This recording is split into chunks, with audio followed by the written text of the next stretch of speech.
ನಟ ದರ್ಶನ್ ಅವ್ರಿಗೆ ಪರಪ್ಪನ ಅಗ್ರಹಾರದಲ್ಲಿ ರಾಜಾತಿಥ್ಯ ಸಿಗ್ತಿದೆ ಅಂತ ಹೇಳ್ಬಿಟ್ಟು ಈಗ ಅವ್ರನ್ನ ಬಳ್ಳಾರಿ ಜೈಲ್ಗೆ ಶಿಫ್ಟ್ ಮಾಡಲಾಗ್ತಿದೆ. ಸೊ ಈ ಬಗ್ಗೆ ಮಾತನಾಡೋದಕ್ಕೆ ನಮ್ಮ ಜೊತೆ ನಿರ್ಮಾಪಕರ ಸಂಘದ ಅಧ್ಯಕ್ಷರಾದ ಉಮೇಶ್ ಬಣ್ಕರ್ ಅವರು ಇದ್ದಾರೆ. ಅವ್ರನ್ನ ಮಾತಾಡ್ಸೋಣ. ಸರ್, ಈಗ ನೀವು ನೋಡ್ತಾ ಇದ್ದೀರಾ ಏನೆಲ್ಲ ಆಗ್ತಿದೆ ಅಂತ. ಇದು ಪರಪ್ಪನ ಅಗ್ರಹಾರ ಜೈಲ್ ಅಂತ ಹೇಳ್ತಿಲ್ಲ, ಅದನ್ನ ಪರಪ್ಪನ ಅಗ್ರಹಾರ ರೆಸಾರ್ಟ್ ಅಂತ ಹೇಳ್ತಿರೋವಂಥದ್ದು. ಯಾಕಂದ್ರೆ ಒಬ್ಬ ವಿಚಾರಣೆ ಕೈದಿ ಆಗಿರೋ ದರ್ಶನ್ ಅವ್ರಿಗೆ ಎಲ್ಲಾ ರೀತಿಯ ಫೆಸಿಲಿಟೀಸ್ ಕೊಡ್ತಿದ್ದಾರೆ ಅನ್ನೋ ಒಂದು ಆರೋಪ ಕೇಳಿ ಬಂದಿರುವಂತದ್ದು. ಅಫ್ಕೋರ್ಸ್ ನೀವು ಕೂಡ ನೋಡಿದೀರಾ ಯಾವ ರೀತಿ ರಾಜಾತಿಥ್ಯ ಸಿಗ್ತಿದೆ ಅಂತ. ಆಸ್ ಎ ನಿರ್ಮಾಪಕರ ಸಂಘದ ಅಧ್ಯಕ್ಷರಾಗಿ ಏನ್ ಹೇಳ್ತೀರಿ ಸರ್? ಮೇಡಮ್, ರಾಜಾತಿಥ್ಯ ಅಂತಕ್ಕಂಥದ್ದು ದರ್ಶನ್ ಅವ್ರಿಗೆ ಒಬ್ಬರಿಗೆ ಸಿಕ್ಕಿಲ್ಲ ಮೇಡಮ್.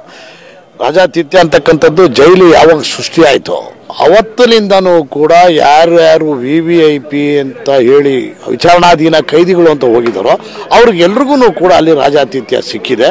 ಅದು ಇವ್ರಿಗೆ ಒಂದು ಹೈ ಪ್ರೊಫೈಲ್ ವ್ಯಕ್ತಿತ್ವ VVIP ಅಂತ ಆಗಿರೋದ್ರಿಂದ ಅಲ್ಲಿರೋ ಜನಗಳು ಸೇರ್ಕೊಂಡು ಅದನ್ನು ಮಾಡಿರ್ಬೋದು ಮೇಡಮ್. ಅದು ನಿಮ್ಮ ಟೋಟಲ್ ಜೈಲಿನ ಒಂದು ವೈಫಲ್ಯ ಅಷ್ಟೇ, ವೈಫಲ್ಯ. ಅದಕ್ಕೆ ಅಲ್ಲಿ ಅವಕಾಶ ಇಲ್ಲದೆ ಹೋದರೆ ಅವ್ರು ಎಲ್ಲಿ ಸಿಗುತ್ತೆ? ಕಾಫಿ ಟೀ ಆಗಲಿ ಸಿಗರೇಟ್ ಆಗಲಿ ಸಿಕ್ಕಿದೆ ಅನ್ನೋದನ್ನು ಇವತ್ತೇನು ಹೈಲೈಟ್ ಆಗ್ತಾ ಇದೆ. ಅದಲ್ಲಿ ಸಿಗದೇನೆ ಅವ್ರೇನು ಹೊರಗಡೆ ಬಂದು ತೊಗೊಂಡು ಹೋದ್ರಾ? ಏನಿಲ್ವಲ್ಲ, ಅದರಲ್ಲೇನು ಸಿಕ್ಕಿದೆ ಕೊಟ್ಟಿದ್ದಾರೆ. ಅದು ಅಲ್ಲಿ ಜೈಲು ಅಧಿಕಾರಿಗಳ ವೈಫಲ್ಯ. ಅದನ್ನು ನಾವು ಅವ್ರದ್ದು ತಪ್ಪು ಅಂತ ಹೇಳೋದು ತಪ್ಪಾಗುತ್ತೆ. ಸರ್, ಈ ತರ ಒಂದು ಹೊರಗಡೆ ಬಂದಿರುವಂಥದ್ದು ಫೋಟೋ ಮತ್ತು ವಿಡಿಯೋಗಳು, ಅದ್ರ ಬಗ್ಗೆ ಹೇಳೋದಾದ್ರೆ ಅಂದರೆ ಒಬ್ಬ ಸ್ಟಾರ್ ನಟ ಆಗಿರೋರು ನನ್ನ ಮೇಲೆ ಯಾವ ರೀತಿ ಆರೋಪ ಇದೆ, ನಾನು ಹೇಗಿರಬೇಕು ಜೈಲಿನಲ್ಲೂ ಸಹ, ಬಿಕಾಸ್ ಅಫ್ಕೋರ್ಸ್ ಶತ್ರುಗಳ ಉಪಟಳ ಹೆಚ್ಚಾಗಿದೆ ಅವರಿಗೆ. ಸೊ ಈ ರೀತಿ ನನ್ನನ್ನು ಇಡೀ ಶತ್ರುಗಳು ಆವರಿಸ್ಕೊಂಡಿದ್ದಾಗ ನಾನು ಹೇಗಿರಬೇಕು, ಏನು ಮಾಡಬೇಕು ಅನ್ನೋ ಒಂದು ಸ್ವಲ್ಪ ಅವ್ರಿಗೆ ತಿಳುವಳಿಕೆ ಇರಬೇಕಾಗಿತ್ತು ಅಂತ ಅನಿಸುತ್ತೆ. ಏನು ಹೇಳ್ತೀವಿ ಮೇಡಮ್? ತಿಳುವಳಿಕೆ ಅಂತಕ್ಕಂಥದ್ದು ಇರಬೇಕು ಮೇಡಮ್, ಕರೆಕ್ಟು. ಈಗ ಅವರು ಸಾಕಷ್ಟು ಸಾರಿ ಮನೆ ಊಟವನ್ನು ಬಯಸಿದ್ರು. ಮನೆ ಊಟವನ್ನು ಬಯಸಿ ಕೋರ್ಟು ಕಟ್ಟಲೆಗೆಲ್ಲ ಹೋಯಿತು. ಆ ಸಂದರ್ಭದಲ್ಲಿ ಅವ್ರಿಗೆ ಮನೆ ಊಟನ ನಿರಾಕರಿಸಿದ್ರು.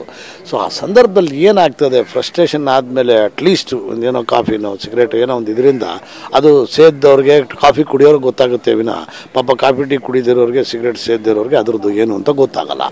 ಸೊ ಹೀಗಾಗಿ ಅದು ಅವ್ರ ನಡವಳಿಕೆ ಅಲ್ಲಿ ಕರೆಕ್ಟಾಗಿ ಇರಬೇಕಾಗಿತ್ತು, ನಿಜ. ಆದರೆ ನಂಬಿಕೆ ಆಧಾರದ ಮೇಲೆ ಒಳಗಡೆ ಬಿಟ್ಕೊಂಡಾಗ ಅದನ್ನು ಫೋಟೋಗಳು ಹೊಡೆದು ಹೊರಗಡೆ ಬಿಡ್ತಕ್ಕಂಥದ್ದು ಇದೆಯಲ್ಲ ಮೇಡಮ್, ಅದು ಕೂಡ ಎಲ್ಲೋ ಒಂದು ಕಡೆ ತಪ್ಪು ಅಂತ ಅನ್ಸಲ್ಲ. ಅವ್ರು ಮಾಡಿದ ತಪ್ಪೇ, ಅದನ್ನು ನಾನು ಒಪ್ಕೊತೀನಿ. ಯಾಕಂದರೆ ಅವ್ರ ಮೇಲೆ ಅಷ್ಟು ಆರೋಪಗಳು, ಗಂಭೀರವಾದಂಥ ಆರೋಪಗಳಿದ್ದಾಗ ಮತ್ತು ಅದೆಲ್ಲ ಇದ್ದಾಗ ಅವರ ಸ್ವಲ್ಪ ಆ ಗೌಪ್ಯತೆಯನ್ನು ಕಾಪಾಡ್ಕೊಳ್ಬೇಕಾದಂಥದ್ದು ಅವ್ರಿಗೆ ಜವಾಬ್ದಾರಿ ಇತ್ತು. ಅದು ಆಗಲಿಲ್ಲ ಪಾಪ. ಆದರೆ ಹೀಗೆ ಅದನ್ನು ತೆಗೆದು ವೈಭವೀಕರಿಸಿ ಮಾಡ್ತಕ್ಕಂಥದ್ದು ಬೇರೆಯವ್ರಿಗಾರ್ಗು ರಾಜಾತಿಥ್ಯ ಆಗಿಲ್ಲ ಮೇಡಮ್. ಮನೆಯಿಂದ ಊಟ ತಂದು ಕೊಟ್ಟೇ ಇಲ್ವಾ? ವಿಚಾರಣಾ ಕೈದಿಗೆ ಅದು ನಿಯಮ ಇಲ್ಲ ಅಂತ ಕೋರ್ಟ್ ಹೇಳಿರುವಂಥದ್ದು. ಅವ್ರು ಕೋರ್ಟ್ಗೆ ಹೋಗಿದ್ದಾರೆ, ಕೋರ್ಟ್ ಕೂಡ ನಿರಾಕರಣೆ ಮಾಡಿದೆ. ಕೋರ್ಟ್ ಕೇಸಲ್ಲಿ ನಡೀತಾ ಇದೆ ಮನೆ ಊಟದ್ದು. ಅಕಸ್ಮಾತ್ ಏನು ಇಲ್ಲ, ಈ ಹಿಂದೆ ಬಂದಿರೋರಿಗೆ ಆ ಥರ ಕೊಟ್ಟಿದ್ರೆ ಇವ್ರಿಗೂ ಅಫ್ಕೋರ್ಸ್ ಕೊಟ್ಟಿರ್ತಾ ಇದ್ರು. ಯಾಕಂದರೆ ಇವರು ಮರ್ಡರ್ ಕೇಸಲ್ಲಿ ಅರೆಸ್ಟ್ ಆಗಿರೋದ್ರಿಂದ ಅವ್ರಿಗೆ ಕೊಟ್ಟಿಲ್ಲ ಅಷ್ಟೇ ಮೇಡಮ್. ಈಗ ಮನೆಯಿಂದ ತಂದು ಕೊಡೋದು, ಮನೆ ಊಟ ಬಯಸೋದಕ್ಕೆ ಕೊಡಬಾರ್ದು ಅಂತಕ್ಕಂಥದ್ದು ಕೋರ್ಟಿನ ಆದೇಶ ಇದ್ರೂ ಕೂಡ ಆಫ್ ದಿ ರೆಕಾರ್ಡ್ ಯಾರಿಗೂ ಕೊಟ್ಟೇ ಇಲ್ವಾ ಮೇಡಮ್? ಯಾರಿಗೂ ಕೊಟ್ಟೇ ಇಲ್ವಾ? ಯಾರಿಗೂ ಆ ಥರದ್ದು ವ್ಯವಸ್ಥೆ ಆಗೇ ಇಲ್ವಾ?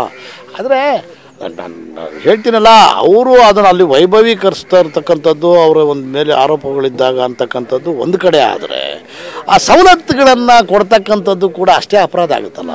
ಅದಕ್ಕೆ ಇವಾಗ ನಾವು ಹೇಳ್ಬೋದು ಏನಂತ, ಒಂದು 8 ಜನನೋ 9 ಜನನೋ ಸಸ್ಪೆಂಡ್ ಆಗಿದ್ದಾರೆ, ಅವ್ರ ಕರ್ತವ್ಯ ಲೋಪ ಎಸಗಿದ್ದಾರೆ ಅಂತಕ್ಕಂಥದ್ದು ಮಾಡಿರ್ಬೋದು. ಆಗ ಅವ್ರನ್ನೂ ಕೂಡ ಎತ್ತಂಗಡಿ ಮಾಡಿಬಿಟ್ರಲ್ವ, ಅವ್ರನ್ನೂ ಕೂಡ ಎತ್ತಂಗಡಿ ಮಾಡಿದ್ರು ಅಂದಮೇಲೆ ಅಲ್ಲಿಗೆ ಮ್ಯಾಟ್ರ್ ಎಂಡು. ಇನ್ನು ಮುಂದಕ್ಕಾದರೂ ಕೂಡ ಮುಂದಿನ ದಿನಗಳಲ್ಲಿ ಈ ರೀತಿಯಾದಂತಹ ವೈಫಲ್ಯತೆಗಳು ಜೈಲುಗಳಲ್ಲಿ ನಡಿಬಾರ್ದು ಅನ್ನೋದನ್ನು ಸರ್ಕಾರ ಸ್ವಲ್ಪ ಕಟ್ಟುನಿಟ್ಟಾಗಿ ತೊಗೊಂಡ್ರೆ ಪ್ರಾಯಶಃ ಮುಂದಿನ ದಿನಗಳಲ್ಲಿ ಯಾವ ಸಮಸ್ಯೆಗಳು ಇರಲ್ಲ ಮೇಡಮ್.